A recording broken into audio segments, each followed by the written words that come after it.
So, a while back, I don't know if it was after, I don't know which show it was after, but it was pre-Bricks in a Six, 2025, when a friend of mine mentioned to me that, hey, you know what would be really, really cool? If you get like one of those mister things, those little things that turn water into mist, and have it underneath the rocket launch pad. So it looks like the rocket is launching. And I thought, well, that's an interesting concept, but I don't want water near my layout, my space layout, possibly because there's a whole bunch of electricity there. And these misters generate water. Well, they use water and they diffuse water. I guess it's diffuser, whatever you want to call it.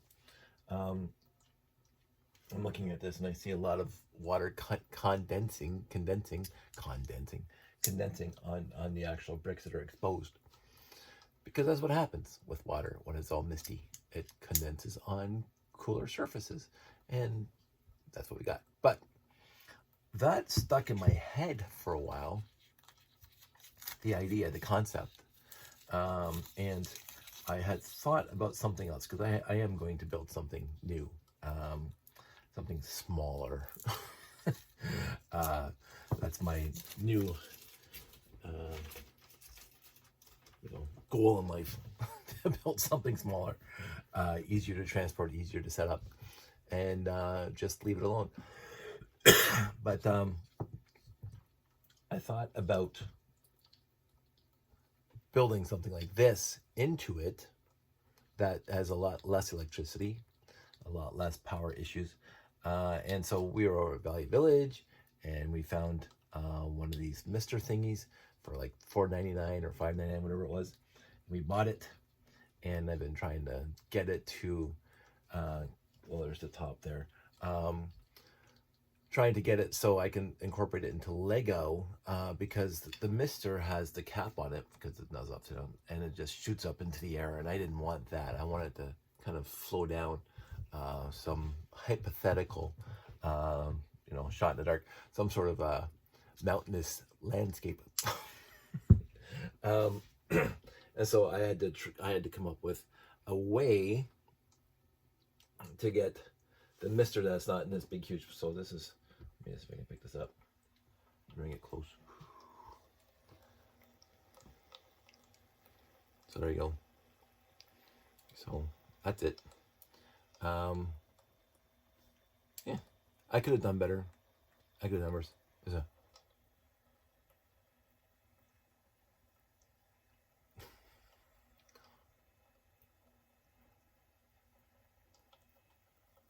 Anyway, it's leaking more now, so I have to figure that out so it doesn't leak, because it is so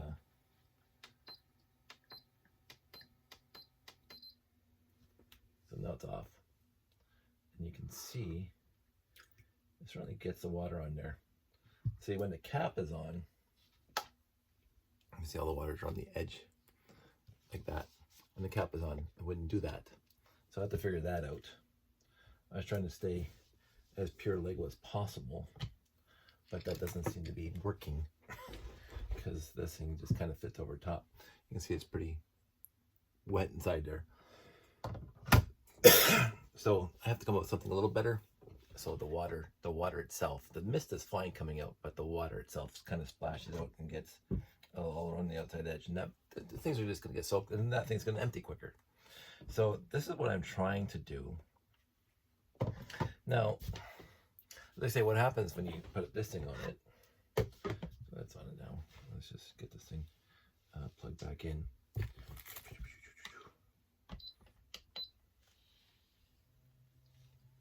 It just comes out here. I mean, that's cute and all. And there's nothing for me to worry about now. The water doesn't come out, just the mist out here. So things aren't going to get wet. Well, not as much. I mean, you can feel the cold air in there.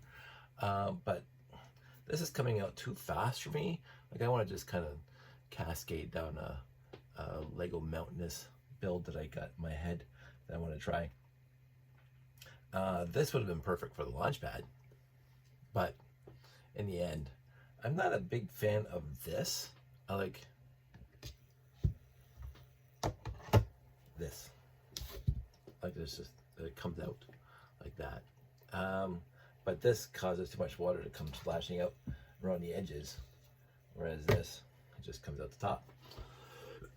So this is my conundrum right now.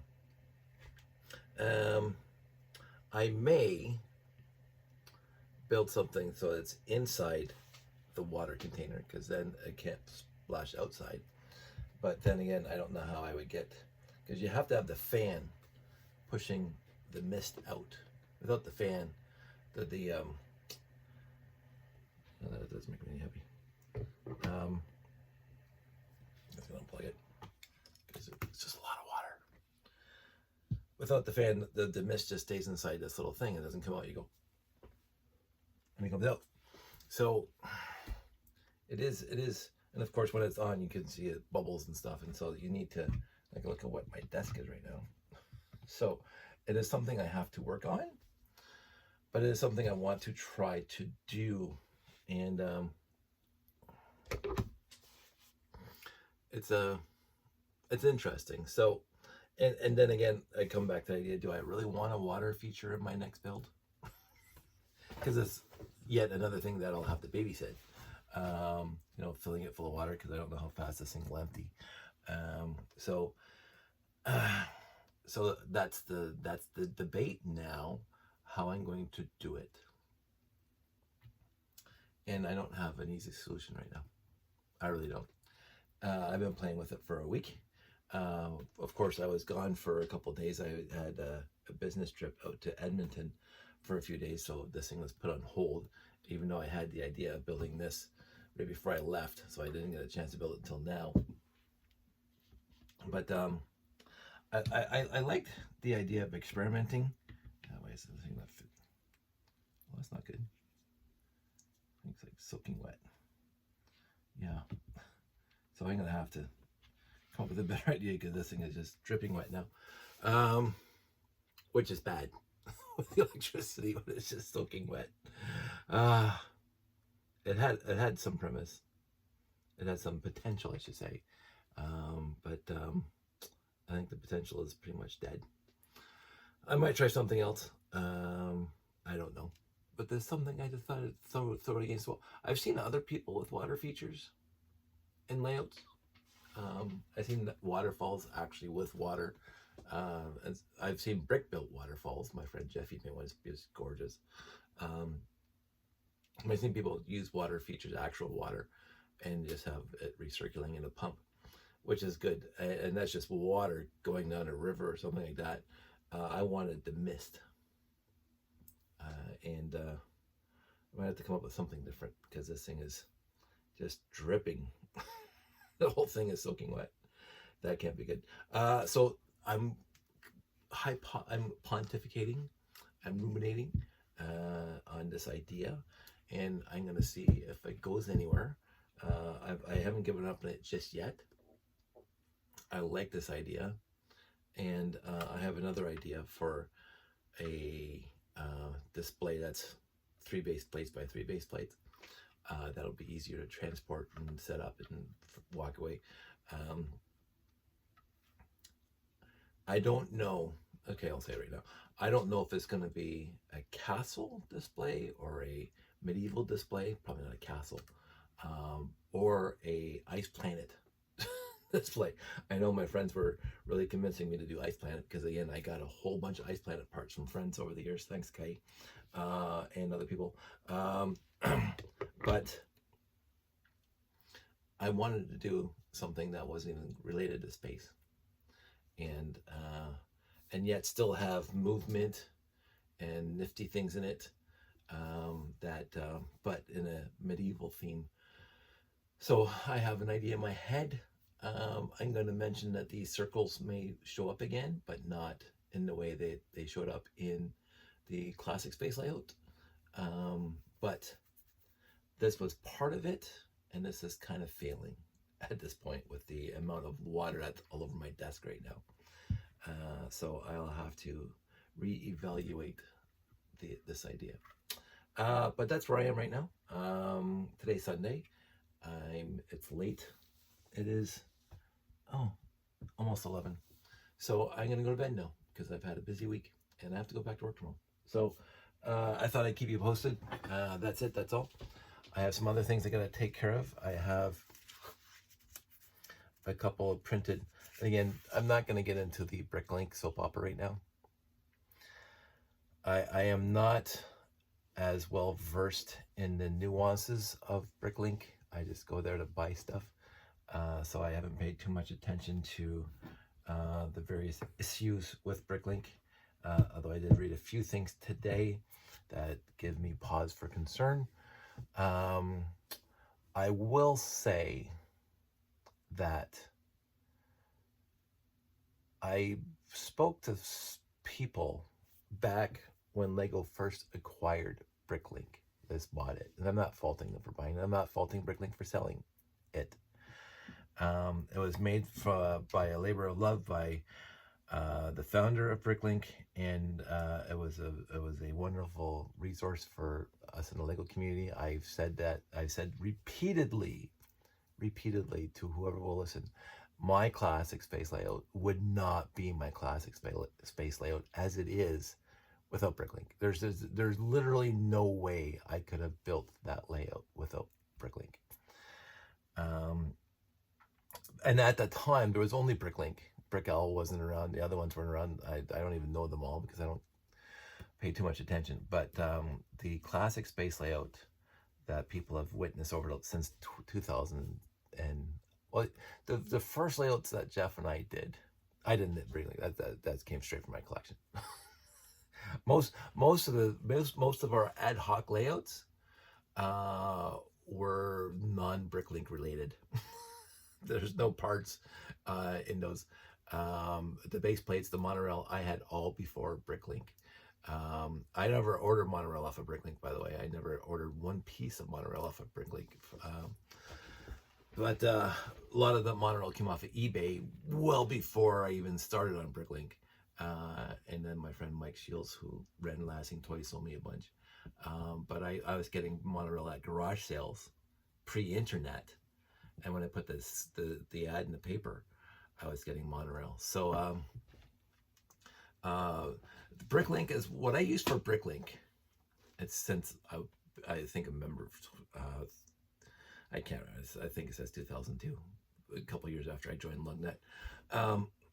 What I got for Bricklink was 3x4 roof slopes in blue, because I had some in my collection, but I didn't have 3,000 of them. I mentioned that a lot. The 4x9 wing plates, which everybody knows here that I absolutely adore. I got thousands of those off of Bricklink. I've used Bricklink to complete sets, I've told you that, but I already had at least one copy of those sets before Bricklink complete, because I bought them off the store shelves. But I did not use Bricklink a lot until I started in 2010 to build a cohesive layout. Prior to 2010, when Jeff and I were just doing the ad hoc layouts and the big square and stuff like that, that just was my collection. None of that was Bricklink at all. But when I started trying to build a tower, I realized I was woefully deficient on parts to build the tower, or to build the habitat, or to build even the monorail station. Well, not really the monorail station. I had most of that before didn't order parts off of Bricklink. But when I needed hundreds and sometimes thousands of a specific part, even though it is a basic part, there's no way I could have sourced that through any other means easily. So I was on Bricklink before it became Bricklink. I was on Brick Bay, mentioned that before. But when Lego acquired it, I pontificated at that time that obviously there's going to be changes. That's not a prophet. It's wasn't prophetic for me to say there's going to be changes at Bricklink after Lego bought it. My prophecy / pontification was that being owned by the Lego company, there would be changes that are detrimental to the fans at some point, not completely detrimental, but there would be some policies and ideas thrown into Bricklink to make it less conducive for regular fans to use the way they want to use it. And I remember the first time it was stated that Bricklink is going to get rid of the alternate parts. So I could show you a headlight brick, but I'm just not going to grab one. But the headlight brick has 2 or 3 mold variations over the years. There's a whole bunch of pieces that had 2 or 3 mold variations over years. And so you had the 1x2 plate with handle from 1978 or pre-1978 to 1979. The 1x2 with handle, or the pew pew that's on the front of our spaceships, on the 3-digit spaceships, is different than the 1x2 with handle that came out in the 80s. It was thicker, longer, rounded front, and it was centered on the 1x2 plate on the vertical side, whereas the 1x2 that came out after that was down 3/4 of the way. It was shorter, less than 2 studs long, and fit into a minifig hand. So they would have type 1x2 with handles, which was the original, and type 2 1x2 handles that are newer, smaller, and whatever. And the Lego company, when they bought Bricklink, I'm not sure how long after, they said, we're going to get rid of all those alternate parts. 1x2 with handles, that's it. So you don't know which 1x2 with handles, which headlight brick, which whatever that had alternate parts or newer molds, which one you're going to get. And then you have to talk to the actual store guy and say, which one is this? I've never really put too much effort into it, although I like to have my 3-digit classic space sets with the original 1x2 with handle, and on my newer spaceships with the newer type of handle.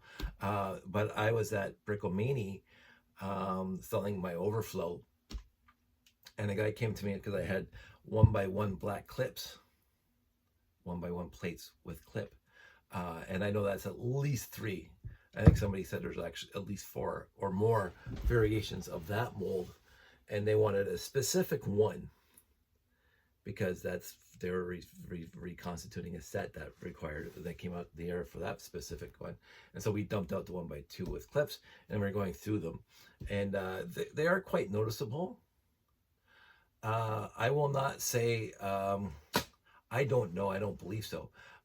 They are not, there's no physical issue to build with any 1x1 with clippy on it, horizontal clippy, that would change the build in any way. Unlike the 1x1 with a vertical stud round circle that came in as the headlight bricks on a lot of the classic space sets, they made a thin one. I think that has at least 3 mold variations, but the ones we care about is that it was thin and then it was thick, so it wouldn't break off as much. And the thick one you would not be able to build. Again, I forget the name and even the number, but it's the little blue and white spaceship that came out in the early 80s. That the little tiny thing came out, and it's held in the major spaceship by the back wings coming up. And it has the 1x1 tiles on those little 1x1 plates with the round circle on it. And if you use the thicker one, the wings can't fold up because the tiles are interfering with the wing, the negative interference. You have to use the original 1x1 plate with the thin circles instead of the thick circles, or else that set doesn't work, period. So there's a building difference in that one. But the clippies, no matter what set you build, you can use whatever clippies you want. The 1x1s, they're all going to do exactly the same thing. As far as I know, I haven't tried it yet, but I couldn't think of any set that you can substitute a newer clippy, type 1, type 2, type 3. It doesn't matter. But Lego said, nope, we don't want that kind of overhead, that kind of minutiae, that kind of separation of parts. If it's a 1x1 clip, 1x1 plate with clip, then it's 1x1 clip. Doesn't matter which mold variation it is. And a lot of fans didn't like that, because when they refurbished a set from 1978, they want the 1x2 with handles from that 1978, not the one that came out in 1984. So, and the Pat's Pending bricks, like there's I'm not going to fault them for this, but the Pat's Pending bricks, because it says Pat's Pending on the inside of the mold, People want that when they're refurbishing the sets from the 60s and 70s. They want those pending specs. All the power to them. And so I pontificated that as soon as Lego bought the company, Bricklink, and I said, "This is stuff is going to happen." I didn't expect the conglomeration of all the different types of one part into one, and that's it. But that's what happened. And now they have a whole list. Saw it today, literally a whole list of countries that you cannot buy from. I don't know if it's or ship to, but right now, as far as I know, you cannot. The stores have to close that are in those countries, and there's a list, and some of it's actually surprising.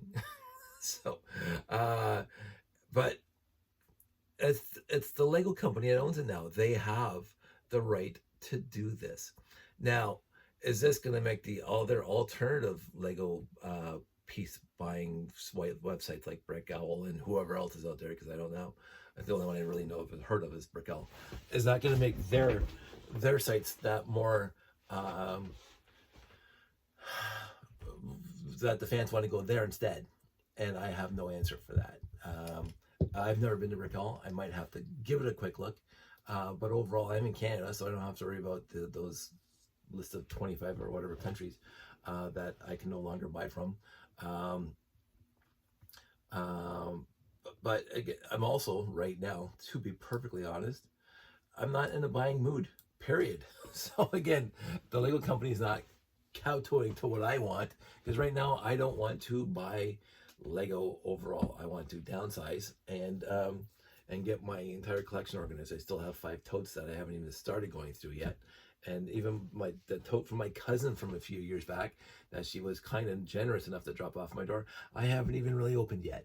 So it's like I have all this stuff, all this work to do, and I'm going, why would I want to bring more Lego into this room when I have too much that will not fit into this room, and I want to downsize because, you know, I want to downsize. That said, there are a few very interesting sets that I'm very interested in, like the new DeLorean, which is a little better than, what happened here? Oh.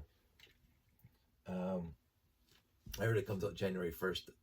A lot of people online already have it because they're influencers, so Lego shipped them one.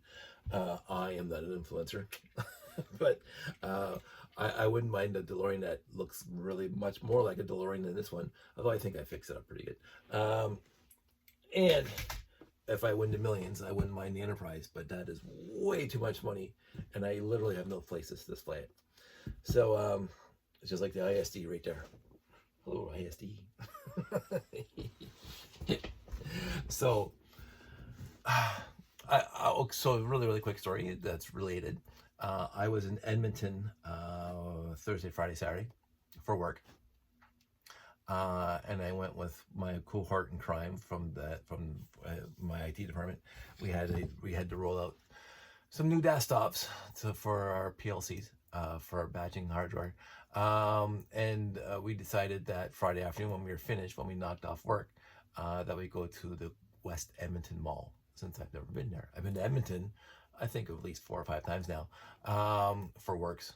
But usually up until now, I'd always be by myself, and I'm not a person that wants to go sightseeing by myself in a town that I'm visiting for work. So I just finish work and I go back to the hotel, grab a burger or whatever, and watch Star Trek Next Generation as much as possible, and then go to sleep. So that's what I do. But I had my cohort there, and she said, "Let's go to the mall." Perfect. Somebody to go to the mall with. It's a huge mall. We didn't see half of it. We did not see half of the mall.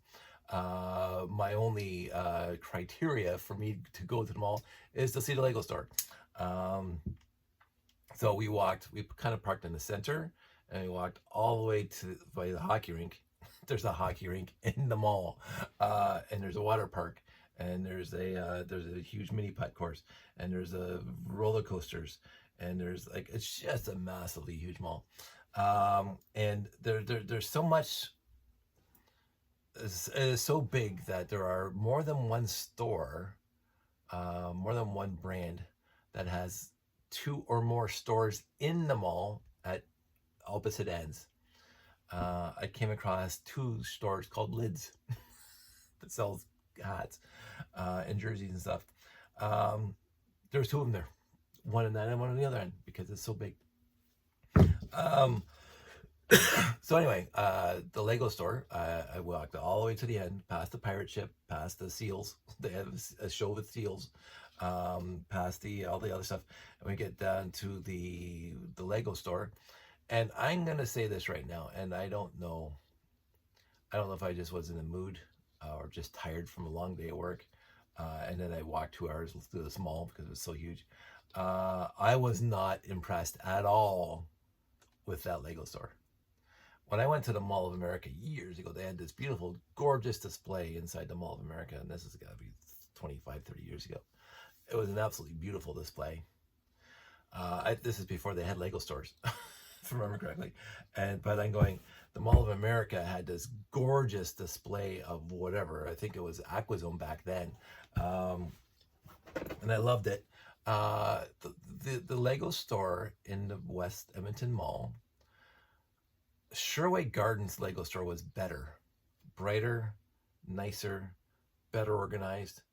This thing was just a rectangle wall, and I will say the pick-a-brick was twice as big as in Sherway, but it had exactly the same parts that Sherway had when I was there a few months back. I'm going, I did have a few cute little builds. I had the Friends girls over there, and it had the one thing I was really impressed with was the wall, the big huge Lego mural made of botanicals. That was gorgeous. I will say that straight up. That caught my eye. That one that's by 8 foot by 8 foot, whatever, 10 by 10. It was a huge thing. I took a picture of it. That was gorgeous. The rest of the room was dark, and all the sets to fill in the space were distributed alongst the walls and whatever. They had a bunch of build areas for the kids, but I was not impressed at all by that Lego store. I found the Lego store at Sherway, even though it was like 3 times smaller, maybe 4 times smaller, was a lot better and nicer and brighter. And I don't know, I just was not impressed at all. Paint the floor. I don't know. It was dark. I felt like you guys were just filling space, trying to fill space and make it look pretty.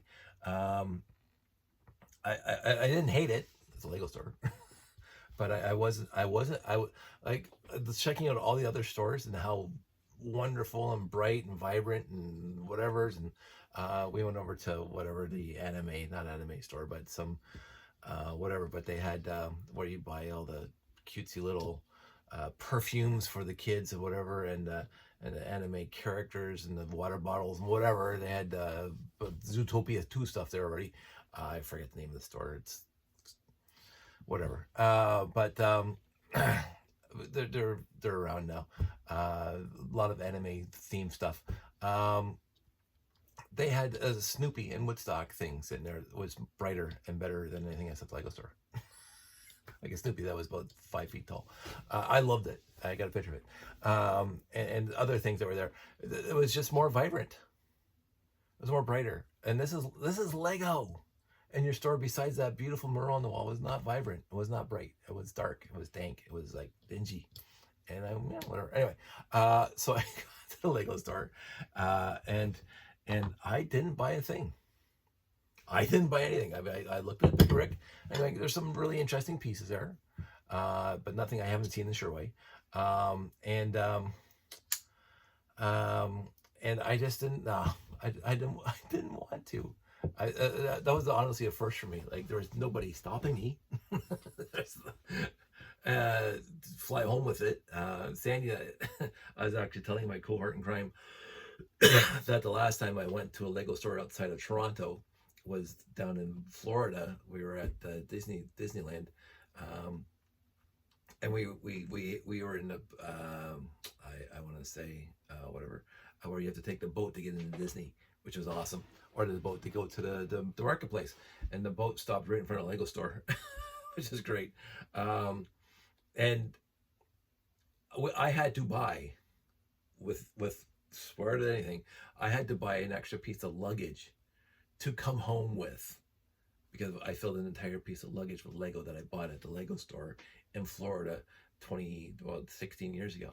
Sandy was pregnant with Josh. So I had to buy extra luggage to come home with it, with the Lego I bought. And I had no such want or need or necessity. I just like, it's got Lego, all the sets, fantastic. The people were pleasant. The people who worked there, very pleasant. I'm going to say that. I could talk to a few of them. But the store itself did not remotely impress me. I don't know. But I got to see it. I didn't bring my passport because I have no idea where my passport is, so I didn't get it stamped. Sandy goes, well, you should have got another one. That's not my, it's like I don't own a Star Trek uniform in my closet. Other people, I admire and appreciate the fact that they do have that, and I have friends that are very, very keen on getting their Lego passport stamped wherever they go, and I support them, and I love seeing theirs. That's not my level of fandom for me. I appreciate others, but I just whatever. If I'm there with it, I would have got a stamp, but it's just I wasn't even gonna worry about it. But yeah, it was 2 hours walking through the mall, and then we went back to the hotel, and then I went straight to my room and I fell asleep. So I was like exhausted. And then we flew home yesterday, and completely uneventful. We got the job done. We got to see the Mall of America, and then we flew home.